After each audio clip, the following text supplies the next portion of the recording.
Quando defino que todos são iguais perante a lei e tenho um defensor que cobra muito caro seus honorários, eu posso afirmar que há igualdade? Eu me lembro de um irmão que foi diretor executivo da Aliança Evangélica Mundial, um irmão das Filipinas. Como é que ele chamava? Jun Vencer. Ele criou uma forma de você distinguir se uma nação foi ou não afetada pelo Evangelho.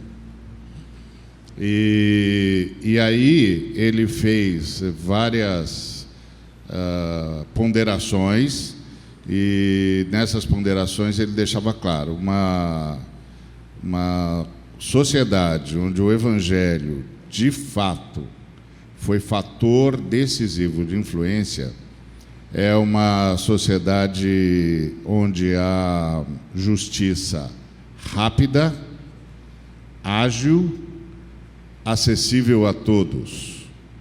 Justiça rápida, ágil, acessível a todos e, obviamente, imparcial. Quando você não tem justiça rápida, ágil, acessível a todos e imparcial, você tem um negócio apenas, que é o que virou a ideia de justiça em nações do Ocidente, principalmente movidas por esse senso de lucro. O lucro justifica tudo. Então, fica impossível, obviamente, ter como competir com quem tem numerário, com quem tem dinheiro. É verdade que o Estado se obriga, em nações democráticas, a oferecer defensoria.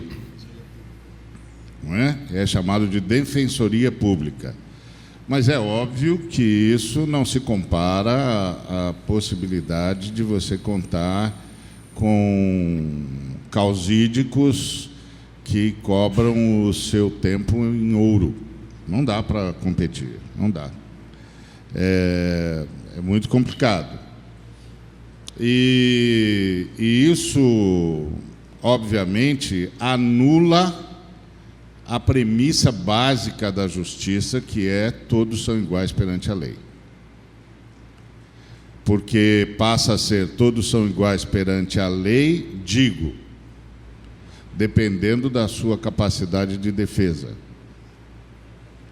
E, bom, aí a gente vai entrar num assunto que não é muito bem visto no Brasil. Mas, lamentavelmente, a gente vive falando de corrupção, mas acho que dos três poderes nada é tão corrupto quanto o judiciário. E, pelo menos, é o que se percebe. É o que se percebe. Porque não é segredo para ninguém que há venda de sentenças, não é segredo para ninguém que há benesses de toda a natureza, não é segredo para ninguém que há seres humanos que parece que nunca são presos, não há segredo para ninguém que jovens que, dependendo das posses dos seus pais, cometem barbáries e fica por isso mesmo. Não é segredo para ninguém de que é possível comprar sentenças, de que é possível comprar gente de autoridade. Não é segredo para ninguém. E, por isso, essa ideia de que todos são iguais perante a lei é uma utopia, é um sonho. Nós deveríamos correr atrás disso como nação, como povo, mas nós já aceitamos as regras do jogo. E, além disso, no Brasil, você não tem um sistema de reeducação.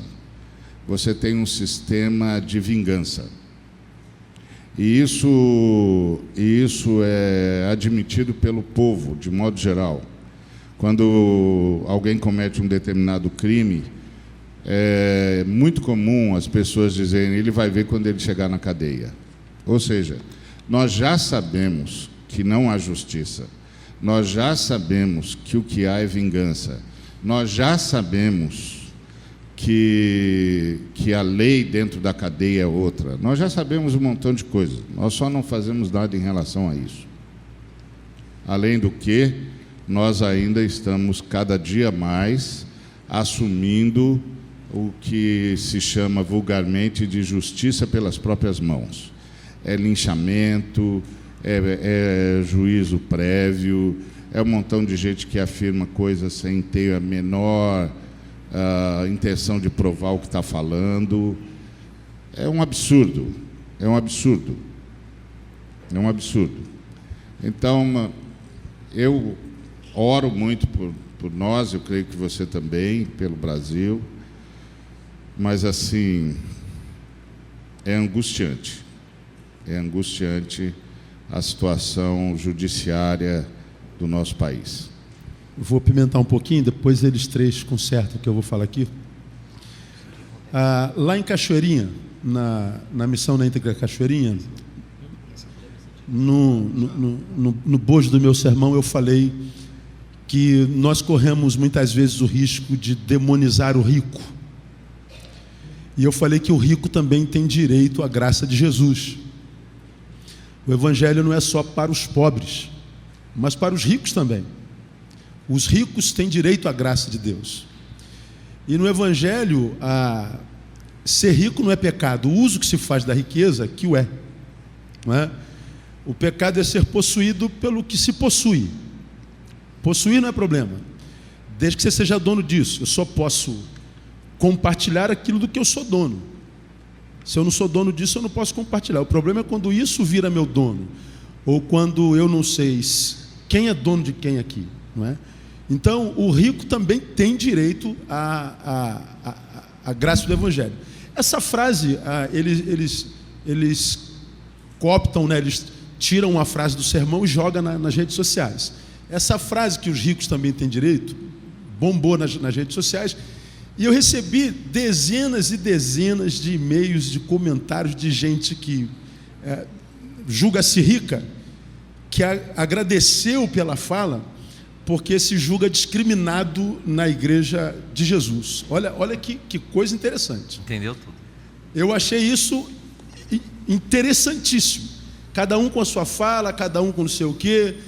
Que um disse assim: pô, eu enriqueci pelo meu trabalho, eu não roubei, eu não matei, eu não defraudei, e tem um coração extremamente generoso. Ele botou quanto de instituição ele ajuda, de pessoas ele ajuda, mas ele muitas vezes se sente mal quando está em determinados eventos, porque ele se sente como um criminoso porque enriqueceu. Essa é a primeira colocação, é um fator a se conversar. Como adesão a isso, eu conto uma experiência. Bom, eu faço manutenção do templo do Espírito Santo, eu cuido do meu corpo, eu malho todo dia, corro todo dia. Não quero ficar igual alguns colegas da mesa, né, ao longo dos anos, que o cabelo está mais branco do que o meu, entendeu? Então, quem fala o que quer, ouve o que não quer, não é verdade? Então, eu cuido do corpo. Em agosto do ano passado, eu sofri um acidente de moto, perdi tudo que tinha nesse braço. Eu perdi, fiz enxerto, cirurgia plástica, o meu osso ficou exposto. Então, eu fiquei 1 ano e meio sem correr, sem malhar, sem nada. Voltei, aí fui para o nutricionista. O nutricionista é um dos bambambãs aí, fazer reeducação alimentar, aquela coisa toda que a gente ouve o tempo inteiro. Quando caí, eu já fazia, minha alimentação era toda educada, tal. Como eu caí? Perdi a moto, perdi o exercício físico. Eu falei, vou sair da dieta, senão eu deprimo. Comer é um prazer, né, Ari? Ou não? Então perguntou pro cara certo. Então, Uma vez eu estava com o Ari no evento, um colega nosso, malhadão ali assim, músculo puro. Ele falou assim, quando Jesus voltar, o cara está sentado do lado dele. E a gente, quando for subindo, eu vou falar, viu, devia ter comido aquela picanha gorda. Não comeu, bem feio, estamos subindo juntinho. Né? Nunca mais me esqueci disso. Então, comer é um prazer. Eu falei, pô, já perdi a moto, que é a minha terapia. Perdi o exercício, gosto muito. Se eu não comer com sabor, eu adoeço, eu deprimo. Voltei depois de um ano, voltei para o nutricionista. A consulta do cara era R$200, eu já achava uma fortuna. Aí voltei um ano depois, está R$400. E falei, gente... Aí, eu vi, por acaso, naquela mesma semana, alguém perguntando a ele, o nutricionista, poxa, você cobra R$400 por uma consulta? Ele falou, não, eu não cobro R$400. Eu compro R$400 pelos 4 anos de graduação, pelos tantos anos de pós-graduação, pelos tantos anos de doutorado, pelo que eu gastei no exterior estudando, pelas noites não dormidas, pelas manhãs acordadas cedas, pelos beijos que eu não dei na minha esposa, na minha namorada, pela separação do meu filho. Por tudo isso é que eu cobro R$400. Aí nós estamos falando ali, perante a lei eu tenho um defensor que cobra muito caro os seus honorários. Posso afirmar que há igualdade? Bom, o que é caro, não é? Que tipo de serviço o sujeito presta? São questões que a gente precisa aprofundar um pouco mais. Esse camarada que cobra R$400 numa consulta de nutricionismo, ele só tem agenda para metade do ano que vem. Eu não consegui agenda. Não sei se foi um livramento, eu não sei o que foi, porque eu não gastei os R$400, não é? Agora, a agenda do cara está cheia. Então, a questão de caro é uma questão muito subjetiva, uma questão que tem muito a ver com competências, tem muito a ver com um monte de coisas.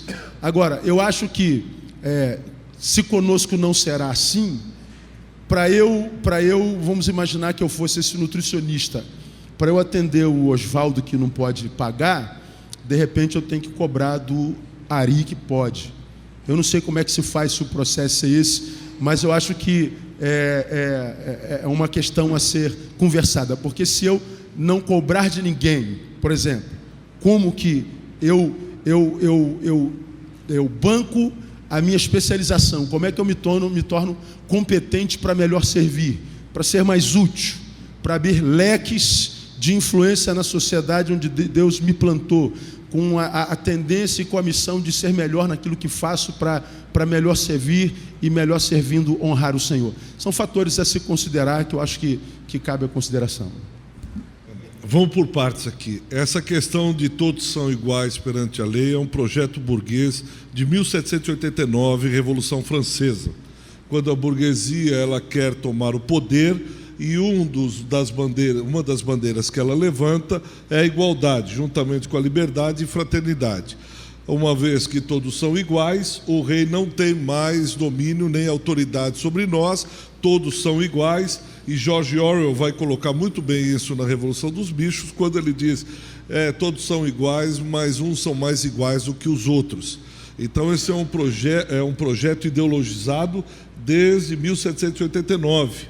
Muito bem estruturado, muito bem aliançado, para que nós acreditássemos e jurássemos de pé junto que todos são iguais perante a lei. E nós sabemos que isso não é verdade.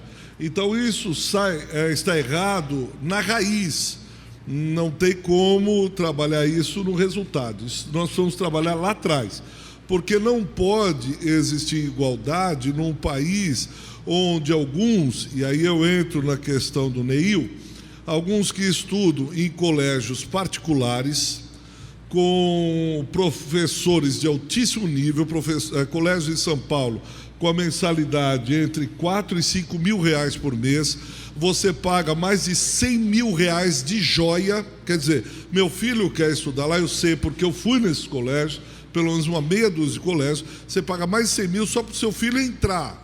Depois, quase 5 mil reais você paga por mês, tendo aula integral, enquanto alguém que é aluno da rede, seja lá estadual ou municipal, com muitas vezes professores animados, ganhando um pouco. Domingo conversei com uma professora da rede, ela dizendo, eu ganho 15 reais hora aula.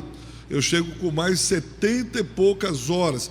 Há dias que eu estou tão estressada, tão cansada, tão arrebentada, que eu pego minha bolsa, saio da sala, vou lá, coloco falta para mim mesmo e vou embora. Porque eu não tenho condições físicas, muito menos reciclagem. E aí meu filho ficou doente em São Paulo, nós fomos num bacana desses médicos que usam dessa mesma ideologia, dessa mesma falácia. Ah, porque eu estudei, quando eu olhei ali no diplominha dele, escola pública, Unicamp e USP. E aí cobrando R$750, e eu fiquei olhando e disse, poxa, eu estou pagando na PUC o meu doutorado. Esse cara estudou com o meu imposto. Eu banquei a pós-graduação desse sujeito, que provavelmente estudou numa escola de elite, com o papai bancando R$5.000 por mês. Eu vou e estudo numa paga, então eu pago, banco a pós-graduação desse sujeito e banco o meu estudo. Eu pago 2 vezes pelo estudo.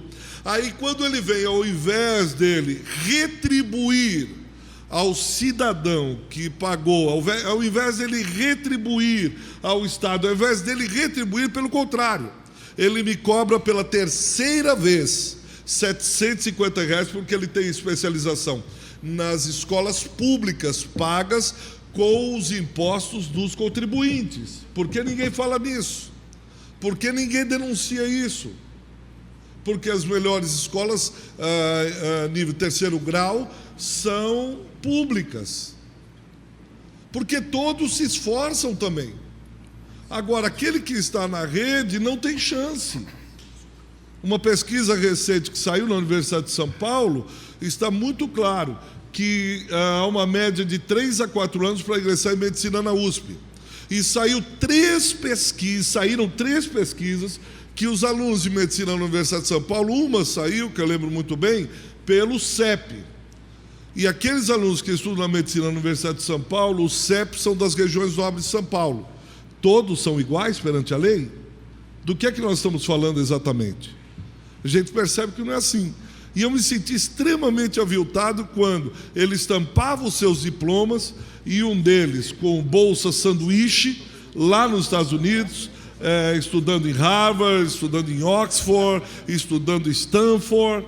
Aí eu fico olhando e dizendo, caramba, enquanto eu estava trabalhando, pagando os meus impostos, eu estava bancando esse cara lá em Oxford.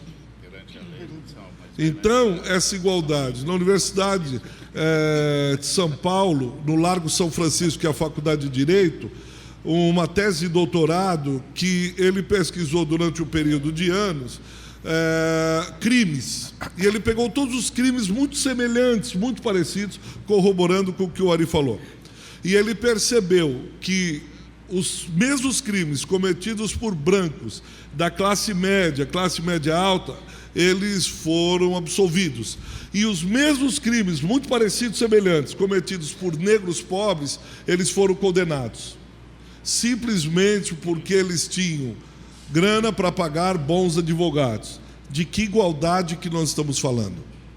E isso é uma defesa de doutorado da Universidade de São Paulo. A elite desse país é formada nas universidades públicas, não vou citar nominalmente, o número de candidatos, o número de senadores, deputados federais formados nas escolas públicas. E já terminou meu tempo? Eu acho que a gente tem que trazer esse assunto para dentro de casa e não para fora. Nós temos a nossa cultura de honorários também. Eu lembro que eu falei com o Ari, acho que 3, 4 anos atrás, falei, Ari, o pessoal que está chamando você para falar, está perguntando quanto você cobra. E ele falou, Oswaldo, é interessante. Lembra disso, Ari? Os caras estão começando a fazer essa pergunta. Então, acho que o problema é dentro de casa.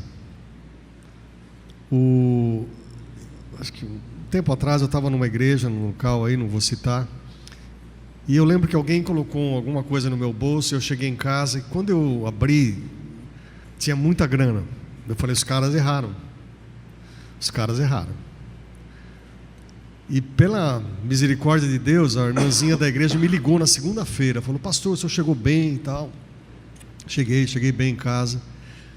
E aí ela falou, mais alguma coisa? Eu falei, minha irmã, só queria dizer o seguinte, vocês erraram. Vocês deram uma oferta errada. Vocês deram muito mais do que... né? Aí, para minha surpresa, ela disse assim: Oswaldo, é o seguinte, o que o pessoal está cobrando é o dobro disso. O que o pessoal está cobrando é o dobro do que a gente ofereceu para você. E a gente queria dar mais. E eu estava mudando, eu estava numa penúria, aquela penúria que eu estava precisando de grana naquela altura. Eu estava mudando de uma cidade do sul para cá, para São Paulo, e o dinheiro chegou naquela hora certa. Mas o que eu quero apenas mostrar é que se existe honorários sendo pagos exorbitantemente, existem igrejas cooptando com esse tipo de cultura. E eu não sei até onde nós vamos chegar. Semana passada, mais um lugar que eu tenho que ir, e aquele irmãozinho simplesmente falou: Oswaldo, o que nós temos para oferecer é isso, é você chegar aqui. E dentro da cultura da CEPAL, o Ari trabalhou com a gente lá há muitos anos, a gente tem essa cultura: irmão, eu preciso chegar aí, se eu chegar até aí, fechado, tranquilo. E a gente fecha assim. Como eu não tenho como chegar, então você me faz chegar até aí.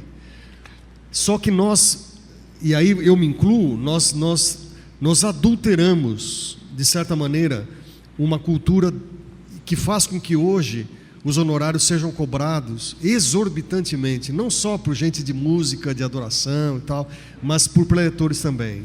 E eu acho que a gente tem que delatar isso, a gente tem que ser muito claro naquilo que a gente está falando, até para que esses que operam clandestinamente, porque essas coisas não ficam às claras, eles se tornem conhecidos. Porque se uma igreja simples do interior não tem condições, às vezes, de trazer uma pessoa para dar uma palavra que ela sonha em receber, é justo nós transferirmos isso para uma comunidade que tem recursos e uma comunidade que tem poder econômico para trazer quem ela quer. Essa é a questão. Quer dizer, a gente pode usar de um advogado ou de um professor que tenha um alto gabarito e usar os mesmos critérios para aquilo que o Bitum falou: entre vós não é assim, entre vocês não é assim. Então eu só queria deixar isso como uma palavra de advertência, porque se gente fora cobra honorários extorsivos, no nosso meio o mesmo se repete. Assim que eu comecei a trabalhar com o Ari, ele foi convidado por um pastor para ministrar em um curso, um módulo, durante 3 ou 4 dias, fora de São Paulo. E já foi estipulado o valor da oferta antecipadamente, só dito: vai ser X por você ficar esses dias. E nesse período o Ari viu que havia um conflito de agenda, e aí ele pediu encarecidamente para liberar um dia. Aí o irmão falou: não, tudo bem, então tem que te descontar o dia que você não vai vir, então eu vou tirar R$200 do seu dia.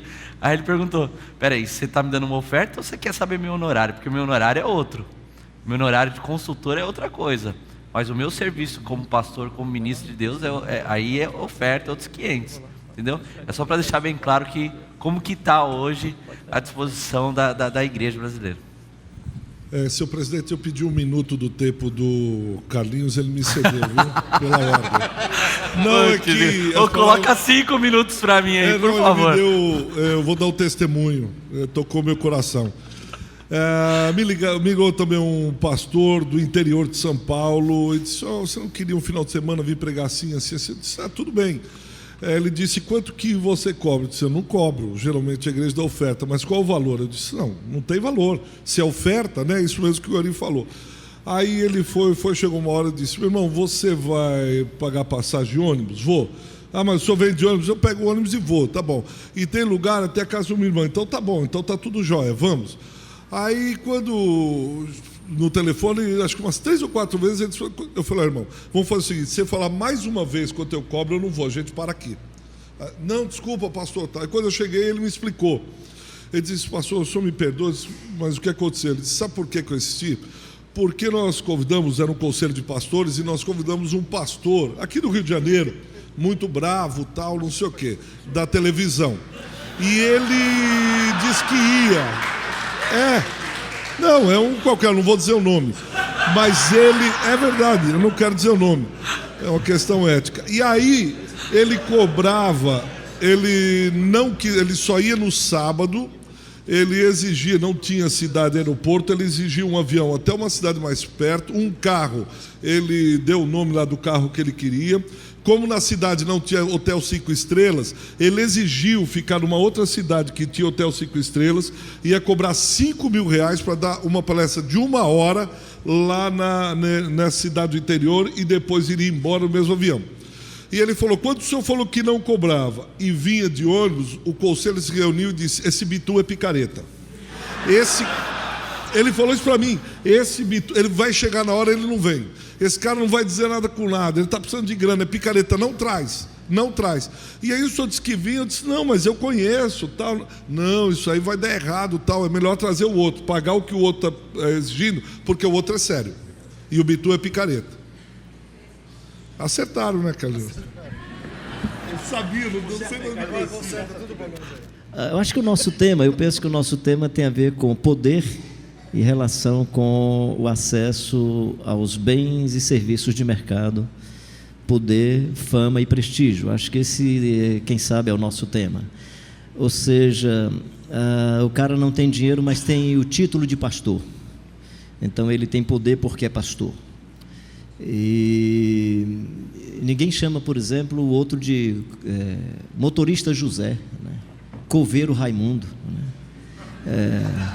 Costureira Francisca, né? Mas aí chama de pastor Carlos, pastor fulano, doutor fulano de tal, porque dá ibope, reverendo e tal, porque dá ibope. Então, assim, parece-me que a questão é, nós utilizamos artifícios, né, desumanos, que tiram a beleza da sua natureza, feita à imagem e semelhança de Deus, e em cima desses artifícios nós vamos trabalhando as relações de poder. Já que o tema tem a ver com dinheiro, é só um desconfiômetro, você que está aí fazendo a sua dissertação de mestrado, quem sabe a sua tese de doutorado, eu queria lhe animar a um tema que é poder e a relação econômica das estruturas de direção das igrejas. Eu tenho um desconfiômetro, por isso que eu animo a você fazer o diagnóstico e a pesquisa. Eu tenho um desconfiômetro que em todas as estruturas das nossas igrejas, a soma dos salários das pessoas que estão na liderança, seja conselho, seja o nome que você chamar, ela será sempre maior do que uma amostragem de 50% de todos os membros da sua comunidade.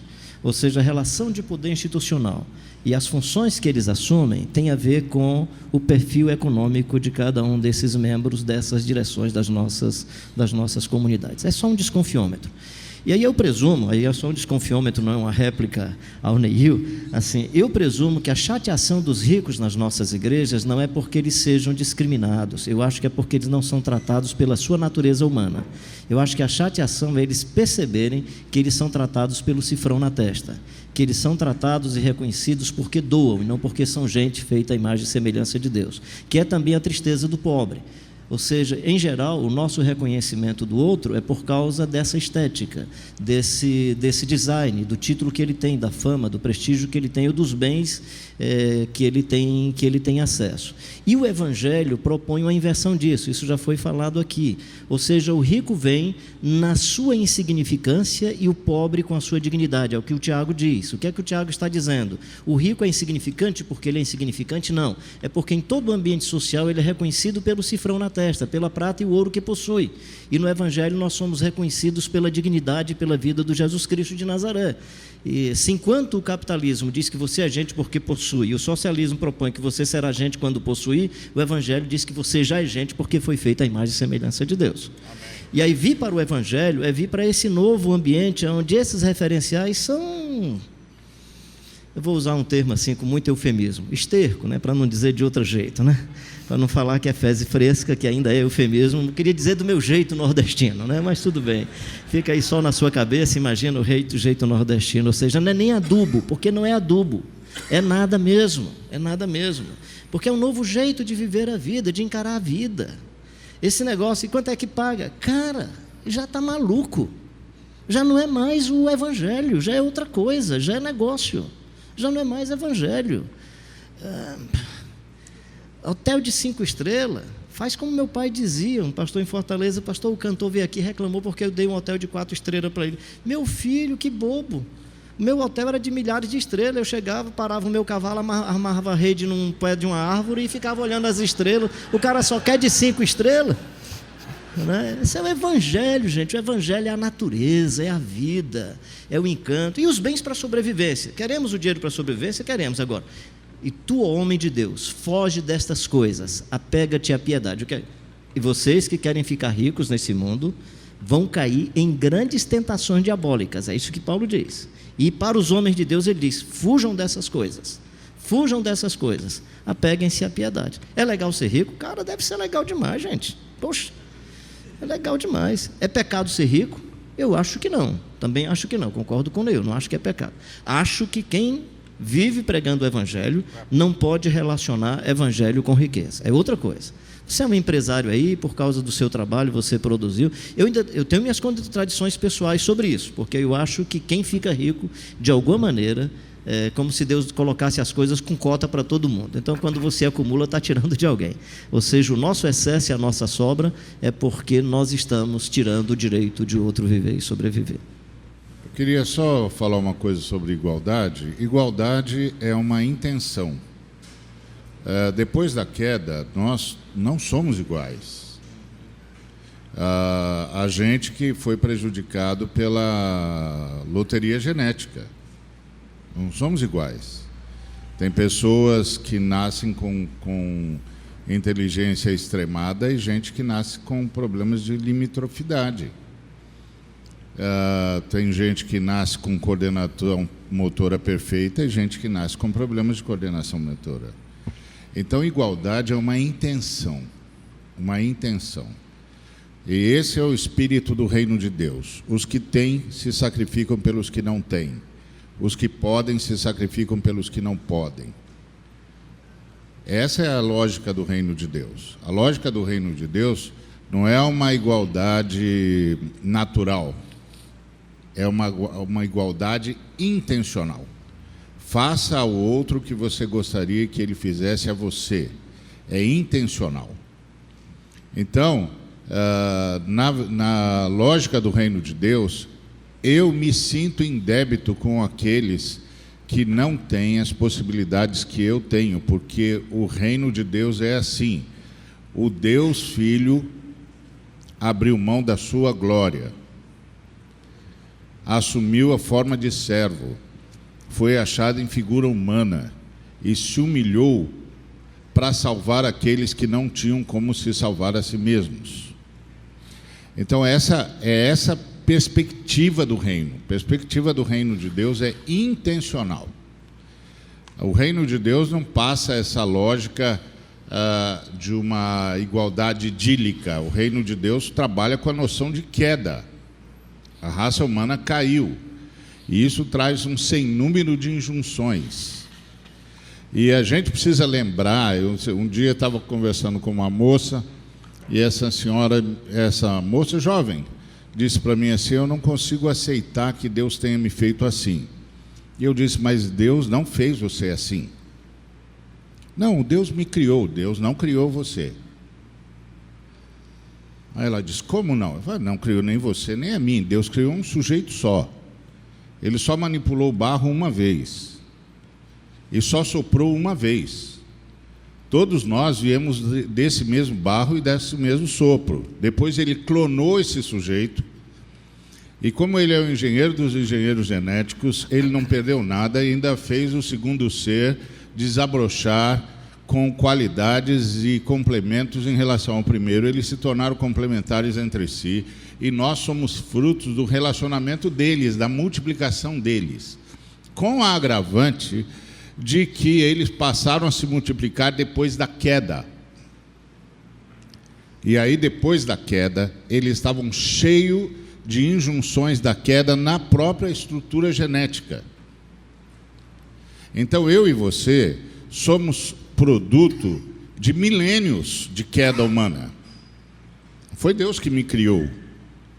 Deus garantiu a minha existência, soube da minha existência desde sempre e garantiu a minha existência desde sempre. Mas Deus só soprou uma vez e só manipulou o barro uma vez. Essa ideia, foi Deus que me criou assim, é uma ideia determinista, é uma ideia de destino manifesto, de fatídico. Isso não é cristão, isso não é bíblico. Por isso que a igualdade no nosso meio é intencional. Eu sei que nasci em condições melhores que outros seres humanos. Eu sei que recebi mais oportunidades que outros seres humanos. Eu sei que tive mais possibilidades do que outros seres humanos. Então eu me sinto em débito com eles. É intencional. Intencional. Eu me sinto em débito com eles.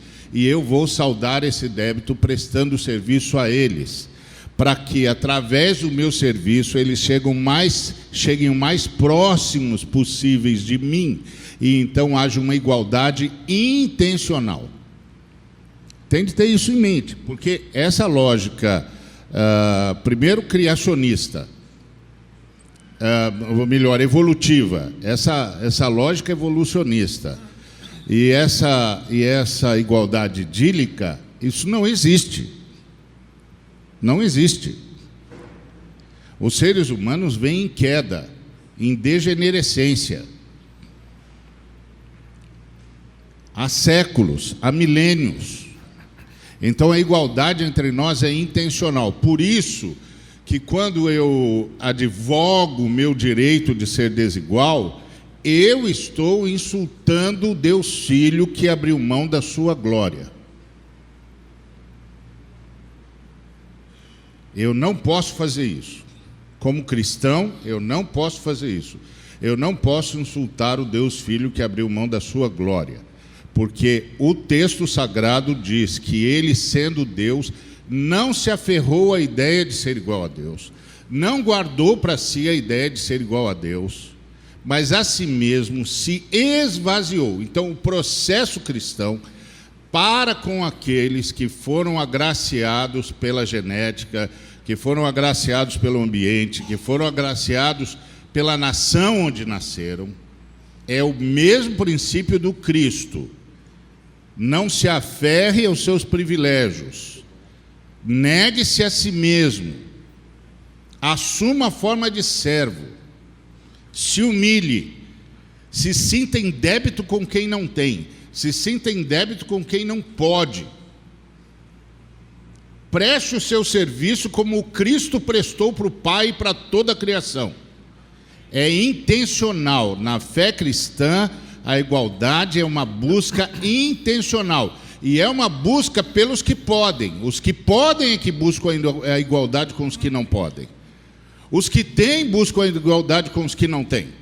Os que são buscam a igualdade com os que não são, porque eles têm sentimento e senso de débito. Débito. Eu tenho um débito com aqueles que não podem como eu posso. Porque não era para ser assim. E é assim porque nós caímos. E eu tenho de ser solidário com toda a minha raça, a raça humana, que caiu. E eu sou um agente do Cristo, que veio para salvar-nos. Portanto, eu tenho de imitá-lo, eu tenho de abrir mão e tenho de servir. Eu não posso conclamar a mim o direito de ser diferente. Eu tenho de buscar para o outro a possibilidade de ser igual.